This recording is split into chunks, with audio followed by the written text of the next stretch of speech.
சூப்பரான மீன் குழம்பு ரெசிபி தான் பார்க்க போகிறோம். சின்ன வெங்காயம், பூண்டு, பச்சை மிளகாய், தக்காளி, மாங்காய் போட்டு ஒரு சூப்பரான மீன் குழம்பு தான் பார்க்க போகிறோம். ஃபஸ்ட்டு மிக்சர் ஜாரில் 1 ஸ்பூன் மிளகு சேர்த்து ஓட்டி எடுத்துக்கணும். அடுத்தது பூண்டு போட்டு ஒரு சுற்றிட்டு ஆஃப் பண்ணிடணும். அடுத்தது நம்ம சின்ன வெங்காயத்தையும் ஒரு குறைன்னு அரைச்சி எடுத்துக்கணும். இதுதான் மெயினாக பண்ண வேண்டியது. ஒரு பேனில் நல்லெண்ணெய் ஊற்றி தாளிப்பு போட்டு கடுகு பொரிஞ்ச பிறகு பச்சை மிளகாய் 4, கருவேப்பிலை போட்டு ஒரு வதக்கிட்டு நம்ம அரைச்சி வச்சுருந்த வெங்காயம், பூண்டு, மிளகு அதையும் சேர்த்து நல்லா வதக்கி, வெங்காயம் நல்லா வதங்கி எண்ணெய் விட்டப்போ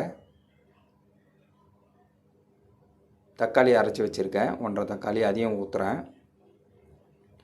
இதேமாதிரி எண்ணெய் நல்லா பிரிஞ்சு வரணும். பாருங்கள், வெங்காயம் நல்லா வெந்துருச்சு. இப்போ தக்காளி ஆட் பண்ணுறேன். தக்காளி ஆட் பண்ணி அதுவும் நல்லா வதங்கின பிறகு நான் புளி ஊற வச்சுருந்தேன், ஒரு லெமன் சைஸ் புளி. 2 மாங்காய் நம்ம வெட்டி வச்சுருந்த மாங்காவை போட்டு கொஞ்சம் மஞ்சத்தூள், மிளகாய்த்தூள் 2 ஸ்பூன் ஆட் பண்ணியிருக்கேன்.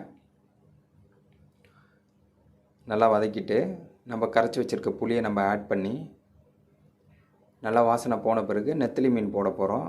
இங்கே பாருங்கள், சூப்பரான நெத்திலி மீன் இது. மீன் போட்டு ஒரு கொதி வந்த பிறகு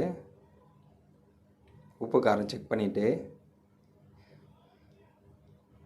மல்லித்தழை போட்டு மூடிடுங்க. ஒரு சூப்பரான மீன் குழம்பு. சுட சுட சாப்பாட்டில் மீன் குழம்பு போட்டு சாப்பிட்டா அவ்வளோ ஒரு டேஸ்ட்டாக இருக்கும். பாருங்கள், சாப்பிட்றேன். நீங்களும் இதேமாரி செஞ்சு வீட்டில் ட்ரை பண்ணி பாருங்கள்.